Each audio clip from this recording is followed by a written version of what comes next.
So hello guys, तो चलिए start करते हैं आज के करंट अफेयर्स के रिवीजन वाली क्लास बिना टाइम वेस्ट करे। तो देखो इस प्रश्न में क्या पूछ रहे हैं अभी 96 नंबर के अकादमी पुरस्कार 2024 में सर्वश्रेष्ठ फीचर फिल्म का पुरस्कार किसने जीता?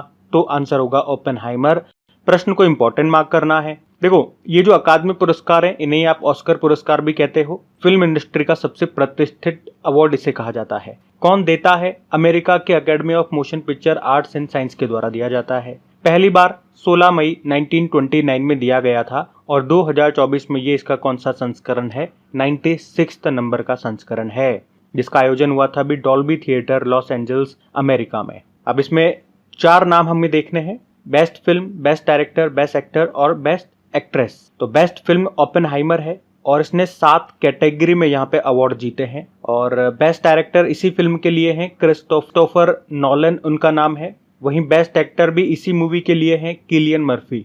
और बेस्ट एक्ट्रेस रही है एमा स्टोन पुअर थिंग्स नाम की मूवी के लिए। ओपेनहाइमर आपको पता है ना, परमाणु बम का जनक किसे कहा जाता है? रॉबर्ट ओपेनहाइमर को, उन्हीं के ऊपर ये मूवी बनाई गई है। अच्छा, इसमें बेस्ट इंटरनेशनल फीचर फिल्म का पुरस्कार मिला है द जोन ऑफ इंटरेस्ट को, ये यूके की मूवी है। तो ऑस्कर पुरस्कार अभी 2024 से ये 3-4 पॉइंट आप ध्यान रखना, कौन सा संस्करण है 96 नंबर का, best film, best director, best actor और बेस्ट एक्ट्रेस कौन रही है। और ये एक पॉइंट मैंने आपको और बता दिया। बाकी आप जानते हो ऑस्कर पुरस्कार पाने वाले पहले भारतीय कौन थे? भानु अथैया थी। 1982 में गांधी फिल्म में बेस्ट कॉस्ट्यूम्स डिजाइन के लिए उनको ये पुरस्कार मिला था। और आपको याद होगा लास्ट ईयर 2023 में बेस्ट ओरिजिनल सॉन्ग का अवार्ड एक भारतीय गाने को मिला था ऑस्कर में ही। नाट्टू नाट्टू जो गाना है RRR मूवी का, जिसके म्यूजिक डायरेक्टर MM कीरावनी थे। और उसमें बेस्ट डॉक्यूमेंट्री का अवार्ड एक शॉर्ट फिल्म को मिला था जिसका नाम है द एलिफेंट विस्पर्स।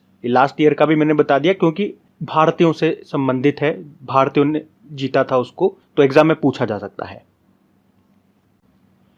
फिर अगला प्रश्न देखो, अभी उत्तर भारत का पहला सरकारी होम्योपैथिक कॉलेज कहाँ पे स्थापित किया जाएगा? तो आंसर होगा जम्मू कश्मीर में।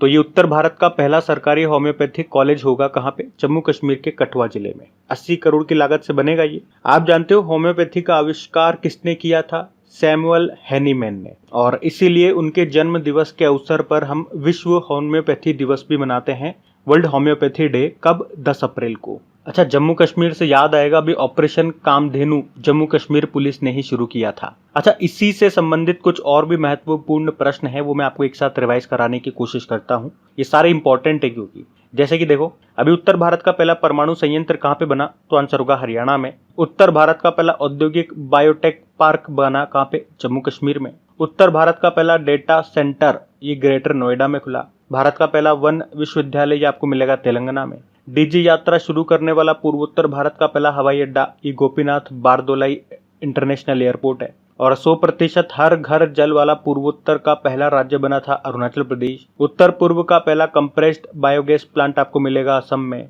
और पुरानी पेंशन योजना को बहाल करने वाला पहला पूर्वोत्तर राज्य बना था कौन सा? सिक्किम। तो याद रखना, ये इंपॉर्टेंट शीट है। फिर पूछ रहे हैं अभी पीएम मोदी ने किस राज्य की महतारी वंदना योजना को शुरू किया, लॉन्च किया? तो आंसर होगा छत्तीसगढ़। तो अभी छत्तीसगढ़ में महिला सशक्तिकरण को बढ़ावा देने के लिए प्रधानमंत्री नरेंद्र मोदी ने छत्तीसगढ़ की महतारी वंदना योजना को लॉन्च किया। तो इसमें क्या होगा? इसमें राज्य की विवाहित महिलाओं को वित्तीय सुरक्षा प्रदान की जाएगी, मतलब पैसे दिए जाएंगे, हर महीने 1000 रुपये दिए जाएंगे। बस उन महिलाओं की आयु 21 वर्ष से ज्यादा होनी चाहिए। इसी तरह से आपको याद होगा दिल्ली में भी मुख्यमंत्री महिला सम्मान योजना शुरू की गई थी, उसमें भी हर महीने महिलाओं को 1000 रुपये दिए जाते हैं। ऑलरेडी मध्य प्रदेश में चल रही है लाडली बहना योजना, जिसमें पहले 1000 रुपये हर महीने दिए जाते थे महिलाओं को, अब 1000 रुपये से बढ़ा के 1250 रुपये कर दिए गए। और हिमाचल प्रदेश ने भी शुरू कर दी है इंदिरा गांधी प्यारी बहना सुख सम्मान निधि योजना, जिसमें हर महीने 1500 रुपये दिए जाते हैं। तो मैंने एक साथ आपको बता दी इस तरह की जो मिलती जुलती योजनाएं हैं, उनके नाम बता दिए किन्होंने शुरू किया और कितना देते हैं वो भी मैंने आपको बता दिया। फिर आपसे पूछ रहे अभी मार्च 2024 में किस भारतीय जोड़ी ने फ्रेंच ओपन बैडमिंटन 2024 को जीता? तो आंसर होगा सात्विक साईराज रंकीरेड्डी और चिराग शेट्टी की जोड़ी। भारत की सबसे सक्सेसफुल जोड़ी है ये। अभी जो फ्रेंच ओपन 2024 हुआ था उसकी हम बात कर रहे हैं यहाँ पे। इन दोनों ने पुरुष डबल का खिताब जीत लिया है। चीनी ताइपे की जोड़ी को यहाँ पे इन्होंने हराया है। ये दुनिया की नंबर 1 जोड़ी है। और आप कह सकते हो भारतीय जोड़ी का ये दूसरा फ्रेंच ओपन खिताब है। इससे पहले 2021 में भी इन्होंने यहाँ पे पुरुष डबल का खिताब जीता था। अभी 2023 के ही मैं आपको रिवाइज कर रहा हूँ 2-4, तो स्विस ओपन इन्होंने जीता, इंडोनेशिया ओपन जीता था, कोरिया ओपन इन्होंने जीता था, और 2023 में जो हमारा खेल का जो सर्वोच्च सम्मान होता है मेजर ध्यानचंद खेल रत्न पुरस्कार, वो इन्होंने ही जीता था। वो सम्मान इन्हीं को मिला था, याद रखना। और बैडमिंटन से एक नाम और याद रख लो, बी साई प्रणीत का। ये भारतीय शटलर हैं, बैडमिंटन प्लेयर है, अभी संन्यास ले लिया। अब आपके लिए एक होमवर्क प्रश्न हो जाता है, एक बड़े फेमस बैडमिंटन प्लेयर हैं, वो जापान से आते हैं, उनका नाम आपको बताना है। उन्होंने भी अभी संन्यास ले लिया है। बाकी 2026 में जो वर्ल्ड बैडमिंटन चैंपियनशिप होगा, 30वां संस्करण होगा, उसको भारत होस्ट करेगा, ये ध्यान रखना। वैसे बैडमिंटन वर्ल्ड फेडरेशन का मुख्यालय कहां पर है? कुआलालंपुर मलेशिया में है, ये भी याद रखना।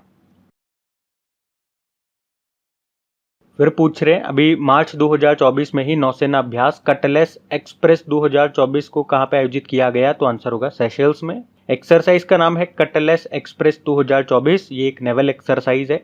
इसका आयोजन किया गया पोर्ट विक्टोरिया सेशेल्स में।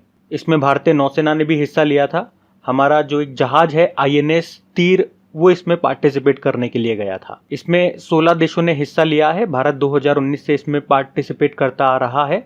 और कहां पे हुआ और कौन सा एक्सरसाइज है? कटलेस एक्सप्रेस एक्सरसाइज है, जो कि हुआ सेशेल्स के पोर्ट विक्टोरिया में।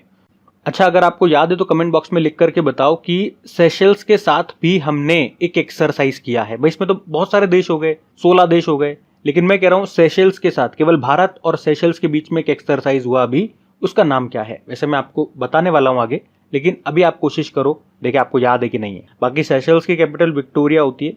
ये पश्चिम हिंद महासागर में स्थित एक द्वीपीय देश है, जो कि अफ्रीका कॉन्टिनेंट में आता है। करेंसी है सेशेल्स रुपी और प्रेसिडेंट है वेवल रामकलावन।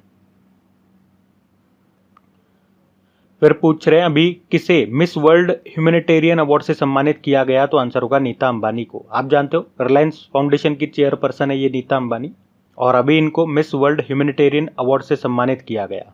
तो उन्हें ये अवार्ड उनके सामाजिक कार्यों के लिए दिया गया। किसने दिया? मिस वर्ल्ड ऑर्गेनाइजेशन की जो CEO और चेयरपर्सन है जूलिया मार्ले। अभी आपको याद होगा मिस वर्ल्ड का आयोजन ये भारत में हुआ था, जो कि इसका 71 नंबर का एडिशन था, तो उसी मौके पर इनको ये सम्मान मिला था। बाकी पुष्पा भारती 33वां व्यास सम्मान 2023 मिला। दीनानाथ राजपूत दूसरा रोहिणी नैयर पुरस्कार मिला। पेरुमल मुरुगन JCB साहित्य पुरस्कार 2023 इनको मिला था, इनके उपन्यास फायर बर्ड के लिए। फिर पूछ रहे अभी मार्च 2024 में किसने केंद्र सतर्कता आयोग के सदस्य के रूप में शपथ ली थी? तो आंसर होगा AS राजीव। तो बैंकर हैं AS राजीव, और इन्होंने नई दिल्ली में केंद्रीय सतर्कता आयोग के सदस्य के रूप में शपथ ली। और हमारे जो केंद्र सतर्कता आयुक्त हैं, चीफ विजिलेंस कमिश्नर हैं प्रवीण कुमार श्रीवास्तव, उन्होंने ही इनको पद की शपथ दिलाई थी। केंद्रीय सतर्कता आयोग की बात करें, चीफ विजिलेंस कमीशन की स्थापना होती है 1964 में, और आपको याद है इसकी स्थापना किसकी सिफारिश पे की गई थी? के संथानम समिति। इसमें एक अध्यक्ष होते हैं, 2 सतर्कता आयुक्त होते हैं। जो अध्यक्ष होते हैं उनको तो केंद्र सतर्कता आयुक्त बोलते हैं, चीफ विजिलेंस कमिश्नर बोलते हैं, और 2 सतर्कता आयुक्त होते हैं, और इनका कार्यकाल 4 साल या 65 वर्ष आयु, जो भी पहले हो। हमने देखा केंद्र सतर्कता आयुक्त का नाम क्या है? चीफ विजिलेंस कमिश्नर का नाम है प्रवीण कुमार श्रीवास्तव, और 2 जो विजिलेंस कमिश्नर हैं यानी कि सतर्कता आयुक्त हैं, उनमें से एक तो ये हो गए AS राजीव और एक है अरविंद कुमार। अच्छा, ये भी प्रश्न बन सकता है कि फर्स्ट नंबर के पहले चीफ विजिलेंस कमिश्नर कौन थे, केंद्र सतर्कता आयुक्त कौन थे? तो आंसर होगा निट्टूर श्रीनिवास राव। ध्यान रखना ये। फिर पूछ रहे हैं अभी हाल ही में भारत के पैरालंपिक समिति के नए अध्यक्ष कौन बने? तो आंसर होगा देवेंद्र झाझरिया। तो 2 बार के पैरालंपिक गोल्ड मेडलिस्ट रहे देवेंद्र झाझरिया, अभी भारतीय पैरालंपिक समिति के नए अध्यक्ष बन गए हैं। इन्होंने दीपा मलिक का स्थान लिया है। इंपॉर्टेंट प्रश्न है, ये भी ध्यान में रखना। इनका संबंध किससे है पूछेंगे तो भाला फेंक से है। इन्होंने 2004 के एथेंस ओलंपिक में और 2016 में जो रियो ओलंपिक्स हुए थे वहां पे गोल्ड जीता था। राजस्थान से बिलोंग करते हैं ये, और आप यूं भी कह सकते हो कि पद्म भूषण पाने वाले ये पहले भारतीय पैरा एथलीट है। 2022 में इनको मिला था पद्म भूषण। और आप ये भी कह सकते हो कि एकमात्र भारतीय डबल पैरालंपिक स्वर्ण पदक विजेता हैं ये। 2 बार जीता ना इन्होंने गोल्ड। वैसे 2017 में खेल रत्न पुरस्कार इनको मिल चुका है, 2004 में अर्जुन अवार्ड, 2012 में पद्मश्री, कई सारे अवार्ड्स इनके नाम हैं। तो नाम इंपॉर्टेंट है, प्रश्न भी इंपॉर्टेंट है। पीटी उषा आप जानते हो अभी भारतीय ओलंपिक संघ की पहला अध्यक्ष बनी थी ये, तो इनका नाम भी ध्यान में रखना। फिर पूछ रहे अभी एक बुक है द कॉन्स्पिरेसी, इसको किसने लिखा है, इंपॉर्टेंट क्वेश्चन मार्क कर लेना। आंसर होगा गोटबाया राजपक्षे। और कौन है, श्रीलंका के पूर्व राष्ट्रपति हैं गोटबाया राजपक्षे। इन्होंने ये बुक लिखी है जिसका नाम है द कॉन्स्पिरेसी। बस इतना सा याद रखो और यही इंपॉर्टेंट है, यही पूछेंगे एग्जाम में, पूछा जाएगा। तो फिर अगला प्रश्न में पूछ रहे अभी अंतर्राष्ट्रीय महिला न्यायाधीश दिवस कब मनाया गया, तो आंसर होगा 10 मार्च को मनाया गया। ये भी इंपॉर्टेंट है क्योंकि अभी एक आध साल पहले ही हमने मनाना शुरू किया, 2022 में पहली बार मनाया था, तो इंपॉर्टेंट है। थीम है women in justice, women for justice. और महिलाओं से 2-3 प्रश्न मैं आपको और बताऊंगा, जैसे कि इंटरनेशनल वुमेन्स डे होता है 8 मार्च को, नेशनल वुमेन्स डे होता है 13 फरवरी सरोजिनी नायडू जी की जयंती को, और अंतर्राष्ट्रीय ग्रामीण दिवस होता है 15 अक्टूबर को, और ये अंतर्राष्ट्रीय महिला न्यायाधीश दिवस हमने देखा 10 मार्च को होता है। देखो अगर आपसे पूछें कि सुप्रीम कोर्ट की पहली महिला जज कौन रही, तो आंसर होगा फातिमा बीवी। निधन हो गया हालांकि अभी इनका, और अभी पद्म भूषण भी इनको मिला था। लेकिन हाईकोर्ट में पहली महिला चीफ जस्टिस पूछेंगे तो आंसर होगा लीला सेठ, हिमाचल प्रदेश से है। और हाईकोर्ट में ही पहली महिला जज पूछेंगे तो अन्ना चांडी है, केरल हाईकोर्ट से। अभी तक सुप्रीम कोर्ट में कोई भी पहली महिला चीफ जस्टिस नहीं है, भविष्य में जरूर बन सकती है बीवी नागरत्ना, तो वो भी ध्यान रख सकते हो।